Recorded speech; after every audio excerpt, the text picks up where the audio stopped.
ಶ್ರೀ ಸ್ವಾಮಿ ಸಮರ್ಥ ಶ್ರೀ ಅಕ್ಕಲಕೋಟ್ ಶ್ರೀ ಸ್ವಾಮಿ ಸಮಾಜ ಸೇವಾ ಕನ್ನಡ ಯೂಟ್ಯೂಬ್ ಚಾನಲ್ದಾಗ ಎಲ್ಲರಿಗೂ ಸ್ವಾಗತ. ನಾನು ನಿಮ್ಮ ಪೂಜಾ. ಮೊದಲಿನಾಗಿ ಎಲ್ಲ ನನ್ನ ಸ್ವಾಮಿ ಕುಟುಂಬದವರೆಗೂ ಶ್ರೀ ಸ್ವಾಮಿ ಸಮರ್ಥ. ಇವತ್ತಿನ ದಿನ ಅತ್ಯಂತ ಆನಂದದಿಂದ ಸ್ವಾಮಿ ಮಹಾರಾಜರ ನಮ್ಮೆಲ್ಲ ಒಳ್ಳೆಯ ಚರಣ ಆದಷ್ಟು ಜಲ್ದಿ ಪೂರ್ಣ ಮಾಡಲಿ ಅಂತೇಳಿ ಸ್ವಾಮಿ ಮಹಾರಾಜರ ಚರಣ ಪ್ರಾರ್ಥನೆಯನ್ನು ಮಾಡುತ್ತಾ ಇವತ್ತಿನ ಒಂದು ಹೊಸ ವಿಡಿಯೋವನ್ನು ಆರಂಭ ಮಾಡ್ಕೋದನು. ಸ್ವಾಮಿ ಮಹಾರಾಜರ ಸೇವೆದಾಗ ಅಥವಾ ಇವತ್ತು ಗುರುವಾರ ಐತಿ ಲೈವ್ ಮಾಡೋಕ್ಕಾಗಲ್ಲ, ಹಾಗಾಗಿ ವಿಡಿಯೋನ ಮಾಡ್ತೇನೆ. ಇನ್ನೊಂದು 2-3 ದಿನ ಅಥವಾ ಮುಂದಿನ ವಾರದಾಗ ಲೈವ್ ಮಾಡ್ತೇನೋ. ಅದು ಗುರುಚರಿತ್ರ 14ನೇ ಮತ್ತು 18ನೇ ಅಧ್ಯಾಯ. ಅದ್ರ ಜೊತೆಗೆ ಇವತ್ತು ಒಂದು ಸಣ್ಣ ಮಾಹಿತಿಯನ್ನು ನಾನು ನಿಮ್ಮ ಜೊತೆ ಶೇರ್ ಮಾಡ್ಬೋದು. ನೋಡಿ, ನಾವು ಸ್ವಾಮಿ ಸೇವೆ 10 ವರ್ಷದಿಂದ 2-3 ವರ್ಷದಿಂದ ಅಥವಾ ಈಗ ಒಂದು ಸದ್ಯದಾಗಿಂದ ಸ್ವಾಮಿ ಸೇವೆಯನ್ನು ಮಾಡ್ತಿದ್ದೋ. ಎಷ್ಟೋ ಸಲ ನಾವು ಸ್ವಾಮಿ ಸೇವೆಯನ್ನು ನಮ್ಮ ಮಿತಿ ಮೀರಿ ಪ್ರಯತ್ನ ಮಾಡ್ತಿರ್ತೋ, ಆದರೆ ಸ್ವಾಮಿ ಸೇವೆ ಪ್ರತಿಫಲನ ನಮಗೆ ಸಿಗ್ತಿತ್ತಲ್ಲ.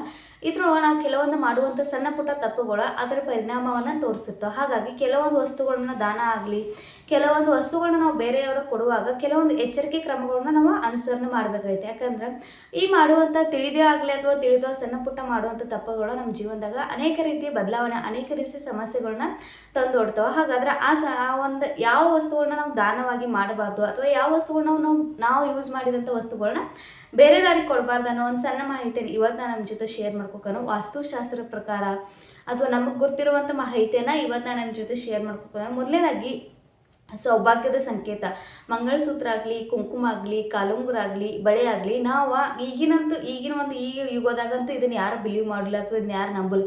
ಆದರೆ ಇದಕ್ಕೊಂದು ಮಹತ್ವ ಐತಿ, ಇದೊಂದು ವಿಶೇಷತೆ ಇದೆ. ಯಾಕಂದ್ರೆ ನಾವು ಸೌಭಾಗ್ಯದ ಸಂಕೇತ ಅಂದರೆ ಪ್ರತಿಯೊಬ್ಬರಿಗೂ ಬೇರೆ ಬೇರೆ ಇರ್ತೈತಿ. ಸೌಭಾಗ್ಯ ಸಿಗೋದ ಒಂದು ದೊಡ್ಡ ಇದಾಗಿರ್ತೈತಿ. ಆದ್ರೆ ನಮಗೆ ಸಿಕ್ಕಂಥ ಸೌಭಾಗ್ಯವನ್ನು ನಾವು ಬೇರೆದವ್ರಿಗೆ ಯಾಕೆ ಕೊಡಬೇಕು ಅಥವಾ ನಾವು ಸೌಭಾಗ್ಯದ ಸಂಕೇತ ಅಂದ್ರೆ ನಾವು ನೋಡ್ರಿ ಅದಕ್ಕೊಂದು ಮಹತ್ವ ಇದೆ, ಅದಕ್ಕೊಂದು ವಿಶೇಷ ಸ್ಥಾನ ಐತೆ. ಅದನ್ನು ನಾವು ಬೇರೆದವ್ರಿಗೆ ಕೊಡಬಾರ್ದು. ನಮ್ಮ ಫ್ರೆಂಡ್ಸ್ ಆಗಲಿ, ನಮ್ಮ ಅಕ್ಕ ತಂಗಿಯರಾಗಲಿ ಅಥವಾ ಮಂಗಳಸೂತ್ರನ ಒಂದು 2 ದಿವಸ ಒಂದು ಏನೋ ಫಂಕ್ಷನ್ ಅಂತಂದ್ರೆ ನಾವು ಕೊಡ್ತಿರ್ತೇವೆ. ಅಥವಾ ಕಾಲುಂಗುರ ಆಗಲಿ, ಬಳೆ ಆಗಲಿ ಅಥವಾ ಕುಂಕುಮ ಆಗಲಿ, ಈ ರೀತಿ ನಾವು ಯೂಸ್ ಮಾಡ್ಕ ಕೊಡ್ತಿರ್ತೇವೆ. ಆದ್ರೆ ಆ ರೀತಿ ಕೊಡಬಾರ್ದು. ಇದರಿಂದ ನಮಗೆ ದೋಷಗಳು ನಿರ್ಮಾಣ ಆಗ್ತಾವೆ ಅಥವಾ ನಮ್ಮ ವೈವಾಹಿಕ ಜೀವನ ಏನಿರ್ತಿಲ್ಲ ಅದ್ರೊಳಗೆ ಕೆಲವೊಂದು ಸಮಸ್ಯೆಗಳು ಉದ್ಭಾತಾವೆ ಅಥವಾ ಕೆಲವೊಂದು ಸಲ ನಾವು ಆ ಪರಿಣಾಮವನ್ನು ನೋಡ್ತಿರ್ತೇವೆ. ಇನ್ನು 2ನೇ ಪೊರಕೆ ನೋಡ್ರಿ, ನಮ್ಮ ಮನ್ಯಾಗ ಏನೋ ಒಂದು ಕೆಲಸಕ್ಕೆ ನಾವು ಮೇಡ್ ಹಚ್ಚಿದಪ್ಪ ಅಂದ್ರೆ ಒಂದು ಹಳಿ ಪೊರಕೆ ನಾವು ಯೂಸ್ ಮಾಡ್ತಿದ್ದಂಥ ಪೊರಕೆ ಒಂದು ಸ್ವಲ್ಪ ಹಳೇದೈತಂದ್ರೆ ನೀವು ಅದನ್ನು ಒಯ್ಯತ್ತೆ ಹೇಳ್ತಿರ್ತೇವೆ ಅಥವಾ ಹೊರಗೆ ಬೇರೆ ಯಾರಿಗೆ ಕೊಡ್ತಿರ್ತೇವೆ. ಅಥವಾ ಏನೋ ಒಂದು ಸ್ವಚ್ಛ ಮಾಡಕ್ಕೆ ಬಂದ್ರೆ ನಮ್ಮ ಮನ್ಯಾಗ ಯೂಸ್ ಮಾಡುವಂಥ ಪೊರಕೆಯನ್ನು ಕೊಡ್ತಿರ್ತೇವೆ.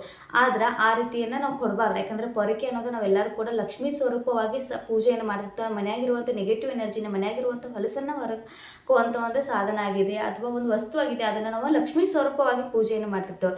ನಾವು ಯಾರಿಗೆ ಗುರ್ತಿಲ್ಲದ ಬೆಳಗ್ಗೆ ಮುಂಜಾನೆ ಪೊರಕೆಯನ್ನು ಮಂದಿರದಾಗಂದ್ರೆ ದೇವಾಲಯದಾಗ ಹೋಗಿ ಇಟ್ಟು ಅಂದ್ರೆ ಅದಕ್ಕೆ ಒಂದು ಬೇರೆ ಅರ್ಥ ಇದೆ. ಆದ್ರೆ ನಾವು ಯೂಸ್ ಮಾಡ್ತಿದ್ದಂಥ ಪೊರಕೆಯನ್ನು ಬೇರೆ ಯಾರಿಗೂ ಕೊಡಬಾರ್ದು. ಹೊರಗಿನವ್ರಿಗೆ ಆಗಲಿ ಅಥವಾ ನಮ್ಮ ಮನೆ ಸುತ್ತಮುತ್ತ ಯಾವುದಕ್ಕೂ ಕೂಡ ನಾವು ಮನೆಯಾಗ ಯೂಸ್ ಮಾಡುವಂಥ ಪೊರಕೆಯನ್ನು ಕೊಡಬಾರ್ದು. ಇನ್ನು 3ನೇದಪ್ಪ ನೋಡ್ರಿ, ನಾವೆಲ್ಲ ಹೆಣ್ಮಕ್ಳಿಗೆ ಒಂದು ಇರ್ತಿತ್ತು. ನಾವು ಏನೋ ಒಂದು ಹೊಸ ವಸ್ತುಗಳನ್ನ ಅಥವಾ ಅಡುಗೆ ಮನೆಗೆ ಏನೋ ಒಂದು ಹೊಸದು ಮಾಡಿದಂದ್ರೆ ನಮ್ಮ ಆಜು ಬಾಜು ಇದ್ದವರಿಗೆ ಟೇಸ್ಟ್ ಮಾಡಿಕೊಡ್ತೇವೆ. ಅದೇ ರೀತಿ ಉಪ್ಪಿನಕಾಯಿ ಸೀಸನ್ ಕೂಡ ನಾವು ಬೇಸಿಗೆ ಕಾಲದಲ್ಲಿ ಮಾವಿನ ಹಣ್ಣು ಅಥವಾ ಲಿಂಬೆ ಹಣ್ಣದ ಉಪ್ಪಿನಕಾಯಿ ಹಾಕ್ತಿರ್ತೇವೆ. ಆದ್ರೆ ಅದನ್ನು ಉಪ್ಪಿನಕಾಯಿ ಹಾಕಿದ ತಕ್ಷಣ ನಾವು ಟೇಸ್ಟ್ ಮಾಡಿ ಕೊಡ್ತಿರ್ತೇವೆ. ಆದ್ರೆ ಉಪ್ಪಿನಕಾಯಿಯನ್ನು ಟೇಸ್ಟ್ ಮಾಡಿ ಕೊಡೋಕ್ಕಾಗಲಿ ಅಥವಾ ನಮ್ಮ ಆಜು ಬಾಜು ಆಗಲಿ ಅಥವಾ ನಮ್ಮ ಮನೆಯವ್ರು ಯಾರಿಗೂ ಕೂಡ ನಾವು ಹೊರಗಿನವ್ರಿಗೆ ಉಪ್ಪಿನಕಾಯಿಯನ್ನು ಕೊಡಬಾರ್ದು. ಯಾಕಂದ್ರೆ ಉಪ್ಪು ಅನ್ನೋದು ಹುಳಿ ಇರ್ತಿದ್ವಿ. ಉಪ್ಪಿನಕಾಯಿ ನೋಡ್ರಿ ಅದನ್ನ ನಾವು ಶೇಖರಣೆ ಮಾಡಿ ಅದನ್ನ ಯೂಸ್ ಮಾಡ್ತಿರ್ತೇವೆ. ಹಾಗಾಗಿ ಉಪ್ಪಿನಕಾಯಿಯನ್ನು ನಾವು ಕೊಟ್ಟು ಅಂದ್ರೆ ಈಗ ಒಬ್ರಿಗೆ ಕೊಟ್ಟುಪ್ಪ ಅಂದ್ರೆ ಅವರ ಬಾಂಧವ್ಯ, ನಮ್ಮ ಸಂಬಂಧಗಳು ಹಾಡಾಡ್ತಿರ್ತಾವೆ ಅಥವಾ ಏನೋ ಒಂದು ಸಮಸ್ಯೆ ಬರ್ತೈತಿ. ಈ ರೀತಿ ಉಪ್ಪಿನಕಾಯಿಯನ್ನು ಕೂಡ ನಾವು ಬೇರೆದಾರಿಗೆ ಕೊಡಬಾರ್ದು. ಇನ್ನು ಬಿಳಿ ಎಳ್ಳು ನೋಡ್ರಿ, ಅತ್ಯಂತ ಭಗವಾನ್ ವಿಷ್ಣುಗ ಅತ್ಯಂತ ಪ್ರಿಯವಾದ ವಸ್ತು ಅಂದ್ರೆ ಬಿಳಿ ಎಳ್ಳ. ನಾವು ಕೆಲವೊಂದ್ಸಲ ಯಾರೋ ನಮ್ಮ ಮನೆಗೆ ಏನೋ ಒಂದು ವಸ್ತುವನ್ನು ಬೇಡಕ್ಕೆ ಬಂದ್ರೆ ತಕ್ಷಣ ನಮ್ಮ ತಲೆಯಾಗ ಇರ್ಲು ಬರಲ್ಲ ಕೊಡಬೇಕು ಅನ್ನೋದು ಇರ್ತೈತಿ. ಆದ್ರೆ ನಮ್ಮ ತಕ್ಷಣ ವಿಚಾರಗಳು ಬರಲ್ಲ, ಯಾವ ವಸ್ತುಗಳನ್ನ ಕೊಡಬೇಕು, ಯಾವ ವಸ್ತುಗಳನ್ನ ಕೊಡಬಾರ್ದು. ಅದೇ ರೀತಿ ಭಗವಾನ್ ವಿಷ್ಣುಗೂ ಪ್ರಿಯವಾದಂಥ ಬಿಳಿ ಎಳ್ಳನ್ನು ನಾವು ಯಾರಿಗೂ ಕೂಡ ಯಾವತ್ತು ಯಾರೇ ದಾನವಾಗಲಿ ಅಥವಾ ಯಾರೇ ಮನೆಗೆ ಬೇಡಕ್ಕೆ ಬಂದರೂ ಕೂಡ ಕೊಡಬಾರ್ದು. ಯಾಕಂದರೆ ಎಲ್ಲಿ ಭಗವಾನ್ ವಿಷ್ಣುವನ್ನ ಅಲ್ಲಿ ಸೇವೆ ಆಗ್ತೈತಿಲ್ಲ, ಅಲ್ಲಿ ಲಕ್ಷ್ಮೀ ಮಾತೆ ಅಖಂಡವಾಗಿ ನಿಲ್ಲಿಸ್ತಾಳು. ನಾವು ಒಂದು ಬಿಳಿ ಎಳ್ಳನ್ನು ಬೇರೆದವ್ರಿಗೆ ಕೊಟ್ಟು ಅಂದರೆ ಭಗವಾನ್ ವಿಷ್ಣುವಿಗೆ ಪ್ರಿಯವಾದ ವಸ್ತುವನ್ನು ಕೊಟ್ಟ ನಾವು ಲಕ್ಷ್ಮೀ ಮಾತೆಗೆ ಒಪ್ಪಕ್ಕೆ ಗುರಿ ಆಗ್ತೇವೆ. ಹಾಗಾಗಿ ನಾವು ಬಿಳಿ ಎಳ್ಳನ್ನು ಕೂಡ ಯಾವತ್ತೂ ಯಾರಿಗೂ ಕೊಡಬಾರ್ದು. ಇನ್ನು ನಾವು ಕೆಲವೊಂದು ಸಲ ನಾವು ಅಥವಾ ಎಲ್ಲೋ ನೋಡಿರ್ತೇವೆ ಅಥವಾ ನಾವು ಕೆಲವೊಂದು ಸಲ ಮಾಡಿರ್ತೇವೆ, ಕೆಲವೊಂದು ಬಟ್ಟೆಗಳನ್ನ ನಾವು ಯೂಸ್ ಮಾಡಿ ಬೇರೆದವ್ರಿಗೆ ಕೊಡ್ತಿರ್ತೇವೆ. ಆ ರೀತಿ ಹಳಿ ಬಟ್ಟೆಗಳನ್ನ ಕೊಡಬಾರ್ದು. ಯಾಕಂದರೆ ಕೆಲವೊಂದು ವ್ಯಕ್ತಿಯ ಮೇಲೆ ಇರುವಂಥ ಸಕಾರಾತ್ಮಕ ಊರ್ಜೆ ಆಗಲಿ ನಕಾರಾತ್ಮಕ ಊರ್ಜೆ ಆಗಲಿ ಮತ್ತೊಬ್ಬ ವ್ಯಕ್ತಿಯ ಆ ಧರಿಸಿದ ಬಟ್ಟೆಯನ್ನು ಧರಿಸೋದ್ರಿಂದ ಅವ್ರಿಗೆ ಆ ಊರ್ಜೆ ಅದ್ರ ಪರಿಣಾಮವನ್ನು ತೋರಿಸಿ. ಒಂದು ನೀವು ಒಂದು ವೇಳೆ ನೀವು ಹಳಿ ಬಟ್ಟೆಗಳನ್ನ ಕೊಡ್ತಿದ್ರ ಅಂದರೆ ಚಲೋ ಇದ್ದು ಅವ್ರು ಯೂಸ್ ಮಾಡತಕ್ಕಂಗೆ ಇದ್ದು ಅಂದರೆ ಬೇರೆದವ್ರಿಗೆ ದಾನವಾಗಿ ಕೊಡ್ತಿದ್ರಿಂದ ಆ ಬಟ್ಟೆಯನ್ನು ಸ್ವಚ್ಛಂಗೆ ತೊಳೆದು ಉಪ್ಪಿನ ನೀರಿನಾಗ ಅದನ್ನು ನೆನೆಸಿಟ್ಟ ಉಪ್ಪಿನ ನೀರಿನಾಗ ಸ್ವಚ್ಛಂಗೆ ತೊಳೆದು ಹಿಂಡಿ ಅದನ್ನು ಒಣ ಹಾಕಿ ನೀವು ಅದನ್ನು ಕೊಡ್ಬೋದು. ಇದರಿಂದ ನಮ್ಮಲ್ಲಿರುವ ಏನೋ ಒಂದು ಊರ್ಜೆ ಆದರೂ ಅದೆಲ್ಲ ಅಲ್ಲೇ ನಷ್ಟ ಆಗ್ತೈತಿ. ಅವ್ರಿಗೆ ಯಾವುದೇ ರೀತಿ ಪರಿಣಾಮ ಆಗಲ್ಲ, ನಮಗೂ ಯಾವುದೇ ರೀತಿ ಒಂದು ದೋಷ ಕೂಡ ಆಗ್ತಿಲ್ಲ. ಇನ್ನೊಂದು ನಾವು ಸಹಜವಾಗಿ ಏನೋ ಒಂದು ಊಟಕ್ಕೆ ಕೂತಾಗ ಅಥವಾ ಏನೋ ಒಂದು ಇದು ಮಾಡುವಾಗ ಇನ್ನೊಬ್ಬರ ಮನೆಯಾಗ ಮೊಸರು ಇಸ್ಕೊಂಬರ್ತೀವೋ ಅಥವಾ ನಾವೇ ಇನ್ನೊಬ್ರಿಗೆ ಕೊಡ್ತಿರ್ತೇವೆ. ಆದ್ರೆ ಹುಳಿ ಅನ್ನೋದು ಮೊಸರು ಅನ್ನೋದು ನೋಡ್ರಿ, ಹುಳಿ ಎಷ್ಟು ಇದು ಹುಳಿ ಇರ್ತೈತೆ ಅಂದ್ರೆ ನಾವು ಕೊಡುವಂಥ ವಸ್ತುಗಳು ಕೂಡ ನಾವು ಲಕ್ಷ್ಯ ಕೊಟ್ಟ ಅಥವಾ ಕೆಲವೊಂದು ವಸ್ತುಗಳನ್ನ ನಾವು ಕೊಡುವಾಗ ಮುನ್ನೆಚ್ಚರಿಕೆ ಕ್ರಮಗಳನ್ನ ತಗೋದು ಅಂದ್ರೆ ನಮ್ಮ ಜೀವನದಾಗ ಆಗುವಂಥ ಕೆಲವುಗಳ ನೇಬರ್ಸ್ ಆಗಲಿ ಅಥವಾ ನಾವು ಸುತ್ತಮುತ್ತ ಕೆಲವೊಂದು ಸಂಬಂಧಗಳು ಹಾಳಾಗಿರ್ತಾವೆ. ಮನ್ಯಾಗ ಒಂದು ಕೆಲವೊಂದು ನಾವು ತಪ್ಪುಗಳು ಮಾಡುವಂಥ ಒಂದು ಸಣ್ಣ ಪುಟ್ಟ ತಪ್ಪುಗಳು ನಮ್ಮ ಜೀವನದಾಗ ಒಂದು ರೀತಿ ಸಮಸ್ಯೆಗಳನ್ನ ತಂದು ಹೊಡ್ತಿರ್ತಾವೆ, ಸಮಸ್ಯೆಗಳಿಗೆ ಗುರಿ ಮಾಡ್ತಿರ್ತಾವೆ. ಅದೇ ರೀತಿ ಮೊಸರನ್ನ ಕೂಡ ನಾವು ಯಾರಿಗೂ ಕೊಡ್ಬೋದು. ಒಂದೇಳು ಮೊಸರು ಉಪ್ಪಿನಕಾಯಿ ಕೊಟ್ಟಪ್ಪ ಅಂದ್ರೆ ಒಂದು 2 ರೂಪಾಯಿ ಅಥವಾ 10 ರೂಪಾಯಿ ಅವ್ರ ಕಡೆಯಿಂದ ಇಸ್ಕೊಂಡು ಅವ್ರು ಹೇಳಿದ್ರೆ ನಾವು ಈ ರೀತಿ ಐತಿ, ಈ ರೀತಿ ನಾವು ಕೇಳಿ ನೀವು ಈ ರೀತಿ ನಿಯಮಗಳನ್ನ ಪಾಲನೆ ಮಾಡಿದ್ವಿ ಒಂದು 2-3 ತಿಂಗಳು ಅಥವಾ ನಾವು ಯಾವಾಗ ಈಗ ನಮ್ಗೆ ಗುರುತಿಲ್ದನ ಆ ತಪ್ಪುಗಳು ಆಗಿದಾವೆ. ಆದರೆ ಇನ್ನು ಮುಂದೆ ಆದರೂ ಈ ರೀತಿ ನಾವು ನಿಯಮಗಳನ್ನ ಪಾಲನೆ ಮಾಡಿದ್ವು ಅಂದ್ರೆ ನಮ್ಮ ಜೀವನದಾಗ ಖಂಡಿತವಾಗಿ ನಾವು ಮಾಡ್ತಾ ಇದ್ದಂಥ ಪೂಜೆ ಆಗಲಿ, ನಾವು ಮಾಡ್ತಾ ಇದ್ದಂಥ ಸೇವೆ ಆಗಲಿ ಆದಷ್ಟು ಜಲ್ದಿ ಪ್ರತಿಫಲ ಸಿಗ್ತಿದೆ. ಇದಕ್ಕೆ ಸೇವೆಗೆ ವಾಸ್ತುಶಾಸ್ತ್ರ ಪ್ರಕಾರ ಇದು ಹೇಳ್ತಿರ್ತಾರೆ. ಹಾಗಾಗಿ ನನಗೆ ಗುರುತಿದ್ದ ಮಾಹಿತಿಯನ್ನು ಇವತ್ತು ನಾನು ನಮ್ಮ ಜೊತೆ ಶೇರ್ ಮಾಡ್ಕೊಂಡೇನು.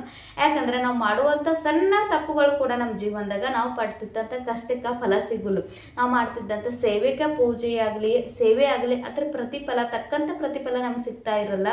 ಅವಾಗ ನಾವು ಎಲ್ಲಿ ತಪ್ಪಾಕೋದಿದ್ದಿ ಏನು ಹಾಕೋದಿದ್ದಿ, ನಾ ಇಷ್ಟೆಲ್ಲ ಸೇವೆ ಮಾಡ್ಕೋದೇನೋ, ನನಗಿಷ್ಟ ಏನೋ ಸೇವೆ ಮಾಡಿದವ್ರಿಗೆ ಎಷ್ಟು ಚಲೋ ಹಾಕೋದಿದ್ದಿ, ನಾ ಇಷ್ಟೆಲ್ಲ ಸೇವೆ ಮಾಡ್ಕೋತಾರೆ ನನಗೆ ಎಲ್ಲಿ ಮಿಸ್ಟೇಕ್ ಹಾಕೋದೈತೆ ಅನ್ನೋ ಒಂದು ವಿಚಾರ ಕೂಡ ಸಹಜವಾಗಿ ಎಲ್ಲರೂ ತಲೆಯಾಗ ಪ್ರಶ್ನೆ ಮಾಡ್ತೈತಿ. ಹಾಗಾಗಿ ಇಂಥ ಸಣ್ಣ ಪುಟ್ಟ ಒಂದು ವಿಷಯಗಳನ್ನ ನಾವು ತಿಳ್ಕೊಂಡು ನಮ್ಮ ಮನ್ಯಾಗ ರೂಢಿ ಮಾಡ್ಕೊಂಡು ಅಂದ್ರೆ ನಮಗೆ ಅದರಿಂದ ನಮಗೆ ಹತ್ತುವಂಥ ತಪ್ಪುಗಳು, ನಮಗಾಗುವಂಥ ದೋಷಗಳು, ಆಗುವಂಥ ಸಮಸ್ಯೆಗಳು ಕೂಡ ಕಡಿಮೆ ಆಗ್ತಾವೆ. ಹಾಗಾಗಿ ಈ ಮಾಹಿತಿಯನ್ನು ನಿಮ್ಮ ಜೊತೆ ಶೇರ್ ಮಾಡ್ಕೊಂಡಿರ್ತೀವಿ. ಇವತ್ತು ಶೇರ್ ಮಾಡ್ಕೊಂಡೇನೆ. ಈ ಮಾಹಿತಿ ನಿಮ್ಗೆ ಎಲ್ಲರಿಗೂ ಇಷ್ಟ ಆಗಿರೋ ಹೆಚ್ಚಿನ ಪ್ರಮಾಣದಾಗ ಶೇರ್ ಮಾಡ್ಕೊರಿ.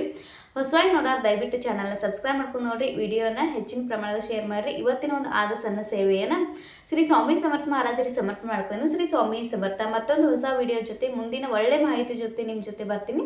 ಶ್ರೀ ಸ್ವಾಮಿ ಸಮರ್ಥ.